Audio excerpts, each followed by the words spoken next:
Hello everyone, Carnasa here and welcome back to Coming Home. At the start of this episode, we are going to be launching Lua ABCT.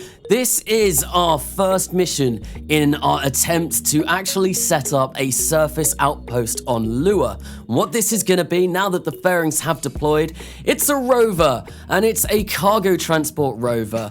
But we are going to be landing our boosters as normal. We are also going to land our second stage engine really close to the launch pad this time. I was quite pleased with this. Anyway, the rover, what it is going to be able to do is it's going to be able to transport cargo across the surface of Lua. Obviously, with MKS, you don't need to do this with planetary logistics. However, I kind of felt that was a little bit not cheaty as such, but it kind of breaks immersion in the fact that we're not really just going to be able to magically transport goods around. So I've set this down so at least I have something that I know could actually do that. We don't need to do anything with it, but it's, like I said, more for immersion.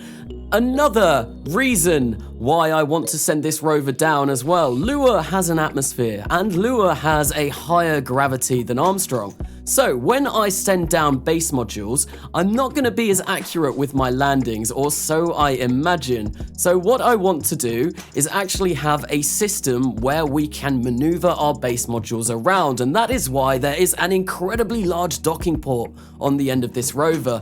We are going to hopefully position our base using this. But there we go, we have driven to a site where I think I want to set up our first Lua base, and we're just going to rest this rover for now.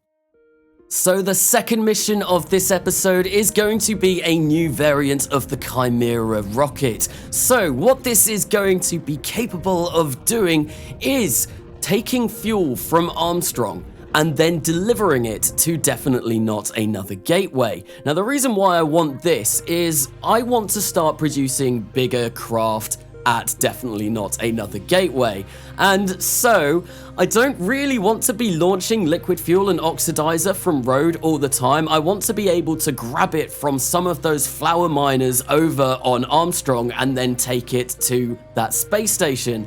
Should save me quite a considerable amount of money by doing that. But once again, we have landed a booster incredibly close to the space station. So I think from now on, what I am going to do is I am going to kind of cut out those booster landings unless they go wrong, basically, because we are getting to a point where they are successful probably like 95% of the time. Anyway, what we are doing now with this new Chimera, we are starting our burn to go over to Armstrong, and the actual engine on this variant of the Chimera is something a little bit different. It is a nuclear aerospike engine, and the reason why I decided to go for this is it's very efficient and it actually has a surprisingly large amount of thrust, which is going to be perfect for launching a whole load of liquid fuel and oxidizer from the surface of Armstrong. I basically went with the best engine for the job that I could find, and it was rather expensive, but we are going to be able to use this again and again and again.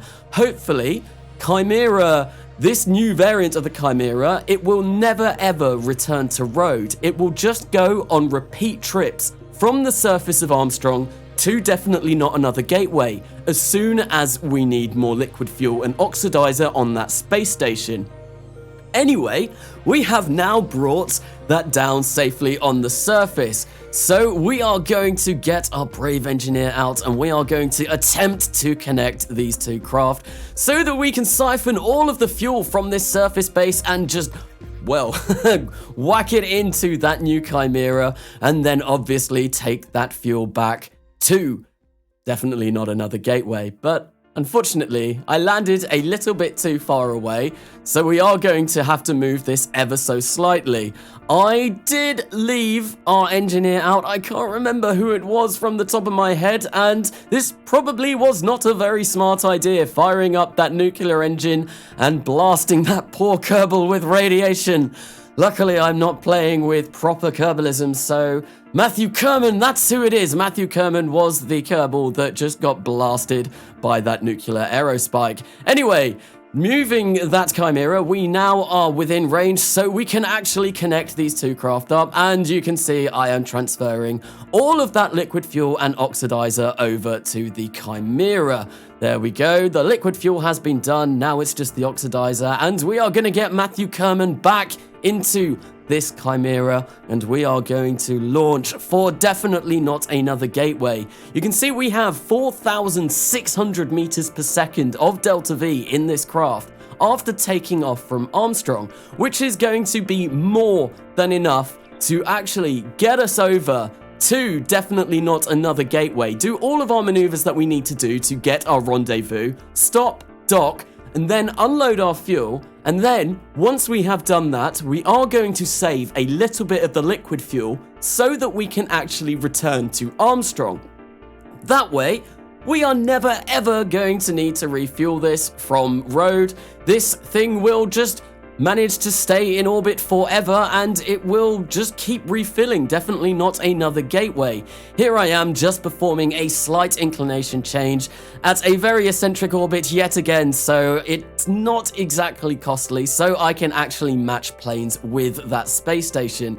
Better to do this further out in your orbit because it's much more efficient. But now what I'm going to be doing is I am going to just lower my orbit, and then we are going to work on our rendezvous maneuver with the actual station, because, well, we want to get to there. So I like to do all of my rendezvous myself. Obviously, I do use MechJeb for a lot of things, but rendezvous are something that I will always do myself. Reason being, when you try and use rendezvous autopilot with MechJeb, it will try and correct its inclination down to exactly 0 degrees, even if it's 0.01. It will do a burn, and a lot of the time that can really throw off the maneuver, so I don't like MechJeb for that. But we have arrived at definitely not another gateway, and now we are just going to be performing our docking maneuver. I did retract all of the radiators because I was a little bit concerned they might hit that centrifuge ring, but I had nothing to worry about because Chimera is a lot bigger than I anticipated. But there we go, we have delivered a lot of fuel over to definitely not another gateway. So much that we're really not going to have to worry about refueling this for quite a considerable amount of time. Hopefully, this should mean that we can start preparing some bigger and better interplanetary craft. The first thing that I want to do with that fuel that we have got over in that station is to actually start sending down some new industrial components over to Lua in preparation for a surface base. So we've obviously sent down that rover at the beginning of this episode. Now what we want to do is actually send down all of the different miners that we are going to need so we can harvest that moon of all of its resources, leave hideous scars on the landscape, and turn it into a bit of a wasteland. I mean, we're not really going to be doing that, but we do want to start harvesting that moon for some vital resources. I do really eventually want to set up bases on at least Armstrong and Lua that are capable of producing their own spacecraft. That is something that I really want to do, completely self-sufficient. I'm a little bit off that yet because there is still some technology that I need to unlock to be able to produce specialized parts. There is a refinery from MKS that I have not unlocked, and I am going to need an awful lot of science for that. I think I need about another 3,000 science before I can actually unlock that part, which is a bit of a shame. So no bases producing rockets quite yet. Anyway, we have got this craft over to Lua. So one issue that I was having with this particular design, even though I was using smart ASS to kill my rotation and just try and point myself in the right direction, this craft had a bit of a mind of its own and would start spiraling out of control after burning for a certain amount of time. I don't know exactly how long it was, I didn't time it, but it really had a mind of its own. And the weird thing is the center of thrust and the center of mass were all perfectly in alignment with each other. This had no reason to do this whatsoever. There we go. We have landed down on the surface of Armstrong, and now it is time to come back to Definitely Not Another Gateway and basically do the exact same thing over again, except we are going to have changed this, modified the lander ever so slightly so that we can harvest different resources. So this particular miner is going to be able to mine us minerals and hopefully turn them into chemicals. The first one was for liquid fuel and oxidizer, and there wasn't one other particular resource. I can't remember what it was off the top of my head looking back at this footage, but yes, all of these miners, and I think I did 4 in the end, are all tailored to a specific resource, and we will be landing them in different biomes. But now we are going to come to a launch for building supplies for Definitely Not Another Gateway. So I have actually launched a smaller variant of this, well, at the end of the last episode, and I have launched another one in this episode, which I didn't show because I'd already shown that in the last episode. However, this is slightly different in the fact that this is much bigger. That's why it's Building Supplies Plus rather than just the standard building supplies that it was last time. I had a bit of an issue with ascent guidance trying to get this into orbit though. It really wasn't playing nice. You can see my Apple Apps is actually only at 42,000 meters at the moment, and Rhodes atmosphere ends at 50,000. So I actually took control halfway through because MechJeb really wasn't playing nice. And I did eventually manage to get myself into orbit, but with a lot less Delta V remaining than I would have liked. And obviously we completely used our second stage fuel, so we aren't going to be able to recover that, despite the fact that it did have landing legs on it. The fuel was gone, so there is no way we were going to be able to recover that stage. But we did manage to get into orbit with this, and we did manage to get a rendezvous with Definitely Not Another Gateway with 167 meters per second of Delta V remaining in this craft. Which is great because, as you can see, there are landing legs on this as well. So we are going to try and recover this. And what we will do, well, we can always use some of that fuel now on Definitely Not Another Gateway to refill that so we have enough to safely touch down on road. But anyway, with those building supplies, we now have enough supplies on that station to actually produce 3 of these at a time rather than just producing 1 with a single launch. It kind of made this a bit not more interesting, a bit less annoying having to do loads of launches just to still build stuff in space, which was, yeah, kind of the whole reason why I wanted to actually start building stuff in space. But this episode has all been about Definitely Not Another Gateway, as we are going to come over to there again. Now, this is going to be our first mission in basically scouting out Ash for potentially a future site to have a base on. We have been to Ash before, we have landed on Ash, but we didn't stay for very long, and it was pretty cursed. We lost a Kerbal slamming into the surface of Ash quite a while ago now. Rip Ziggy Kerman, that was rather unfortunate.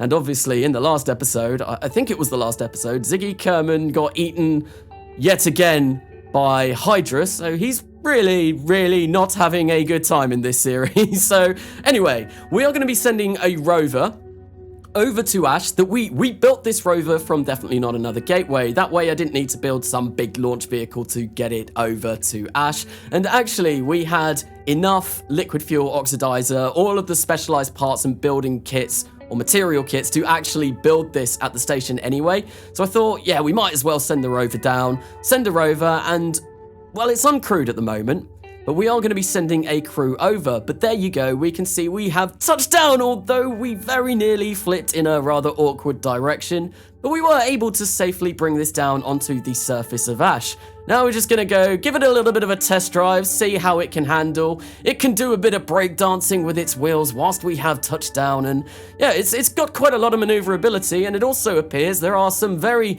odd happenings over in Ash. Well, we just kind of went through the ground and there seems to be a hole in the surface.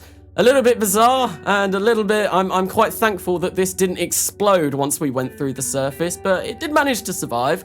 now we're just gonna, yeah, drive this to a little bit of flatter land so that when we can land our crew, it's a lot easier to land rather than landing on this big slope. Now it is time for yet another variant of the Chimera. So this is our Ash exploratory mission, and we have three crew on board this. And that is Elsa Kerman, we have Pexa Kerman, and we have Heathy Kerman. So this, as I was mentioning before, is just going to be a mission that we are going to be scouting out the surface of Ash. And this Chimera is different in the fact that this has a station core in its cargo bay rather than supplies, for definitely not Jamestown, which is what the original Chimera had. There we go. Now that those cargo bays have opened up, we can see that. Now, if I activate the habitat on that, it does mean that our hab timer is going to be ludicrously big. This vehicle can actually stay on the surface of Ash for about a year with all of the supplies and all of the hab timer we have on there, which is going to be rather useful because this has enough fuel to get to Ash and to land. It does not have enough fuel to get back. But this isn't going to be a one-way mission. You could probably see it slightly there if you're very quick to spot that, but there are actually a couple of drills on the bottom of this spacecraft. So what I am going to do is we are going to land this, and then we are going to drill Ash, and we are going to recover some ore, and we also have an ISRU unit on this craft, which we are going to convert into liquid fuel and oxidizer. Obviously, that is going to take quite a significant amount of time. So, whilst we are waiting for that, well, we're going to get that rover, and we are going to go scouting all over Ash for potential base sites, which I thought this was quite a cool idea. And I've never really used ISRU like this before, so I was kind of interested in seeing how it worked. But here we are, just coming down to the surface of Ash now. That's a bit of a wobble, and Time Warp kind of just sent me flying forward. So I did use MechJeb landing guidance for this. I don't usually use MechJeb landing guidance, but I thought if it works, that'd be really cool, because then I could get rid of the heads-up display for the actual landing of this craft, which we did, and it kind of looks cool. But there we go. We have got Pexa Kerman out of the craft.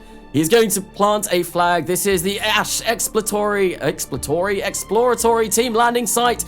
We go forth to explore. However, unfortunately, well, the rover was quite far away from our landing site. Reason being is I did not have enough fuel to perform an inclination change to get us in line with the rover. So we are going to go to the rover, and we are going to drive an awful long way. An awful long way being 90 kilometers. And that's, I mean, it's not that far, but being limited to about 20 to 30 meters per second the entire way was rather tedious. This took me, I don't know how long this drive took me, probably about 2.5 hours. And I mean, Ash is nice and all, did a little bit of a flip there, do a barrel roll. But yeah, Ash is, it's nice and all, but it is just grey, and yeah, especially the route that I took. Well, there's no lava, there was no particularly interesting sights on this journey. We are now roughly half of the way there, and you may notice there is a rather large mountain range in between us and our landing site, which was interesting to say the least. Going over that mountain range, I was a little bit nervous. Here we are, starting to actually go up those mountains, and that is already quite a steep slope. Not sleep. I don't know if the slope's tired. No, it's a steep slope, but the other side, the descent, was way steeper. As we can see here, we are coming down, and that angle, I think, was about 75 degrees. Luckily, those tires have got very good grip, and they were able to actually hold on somehow. I really don't know how that worked, but we were able to get this rover over that rather impressive mountain range. I say rather impressive mountain range. It's actually one of the smaller ones on the surface of Ash. Ash has some big mountains, and I think those only counted at the Midlands, so... And I do want to go to the Highlands in Ash, because like I said, we're going for a full exploration of Ash whilst we wait for this craft to fill up with fuel. There we go, we have arrived! And I was so thankful when that happened, when we finished that drive, because like I said, it did take a really long time. Anyway, we have arrived, and actually I just want to take a quick moment to say I obviously haven't been uploading that many videos recently, partly because I was kind of a bit burnt out of Kerbal. I was kind of running out of ideas that I wanted to do, and also I got rather ill over the last couple of weeks, and I just couldn't, a mixture of the two meant that I really couldn't get much video work done. But I'm feeling a lot better now, and I'm feeling more motivated to start doing some Kerbal again. And basically, I just sat down, opened up Kerbal every time, and I was like, I can't think of anything interesting to do. I could potentially force something out and it be a bit rubbish and not that interesting, but I wanted to do things. I wanted to do something different. So now that I've had a bit of a break, couple of weeks of not really doing anything, I've got lots of ideas that I want to follow through with. Obviously, I will be live streaming again on Monday, tomorrow, hopefully. I think this video should come out on Sunday. So yes, no, I will be back producing more videos. There is going to be a bit of a lull in about a week though. I've got a lot of uni assignments coming up, which I do need to do, and unfortunately that does take precedence over doing these videos, so I am going to be sorry about that. Bit of a delay of videos again, but I do need to do that. So anyway, I was talking about that over the entire exploration mission. So we went to the Midlands, we went to the Highlands, we grabbed surface samples and EVA reports from both of those locations, and now we are back in our fully refueled spacecraft. Elsa Kerman, Pexa Kerman, and Heathy Kerman are ready to go back home. So I have kept a little bit of ore in the holding tank. This was a bit of a wobbly takeoff. I thought I had smart ASS on, but it turns out that I'd forgotten to turn it on. But yes, no, I've kept some ore in that tank. Now, the reason why I kept some ore in that tank, I feel like I've said that about 5 times now, is it's more for kind of like not really role play, but kind of role playing. We've got the surface samples, obviously, the science surface samples. But I wanted to take back a little bit more so that our boys over at R&D can actually study what the surface of Ash is made up of a bit more. So that's why we've kept that ore, and we are going to recover that ore, hopefully. And then we've got quite a lot of samples from the surface of Ash that we can spend ages oogling over and seeing what makes up that volcanic moon, what caused that moon to be so volcanic. I believe it's a new moon that was formed quite recently, from what I understand anyway. So it is still forming. So we want to kind of research that and see if we can unlock some secrets of that far-flung moon, the furthest moon out in the road system. Anyway, I decided to keep this section in because I've got trajectories mod now. I don't think I'm using it correctly, because I just got my trajectory to land perfectly over the Space Center, and I actually had my air brakes deployed whilst I was in space so that trajectories could model that. However, when I get into the atmosphere, well, my trajectory is rapidly moving, and that meant we ended up really far away from the Space Center. I don't know if I'm using trajectories incorrectly because I've never used it before, but it was a bit weird. If anyone knows how to use it properly, please tell me in the comments, because I really want to get my landings more accurate. But there we go. We brought down the Chimera, and that is going to be the end of this episode. Thank you for watching.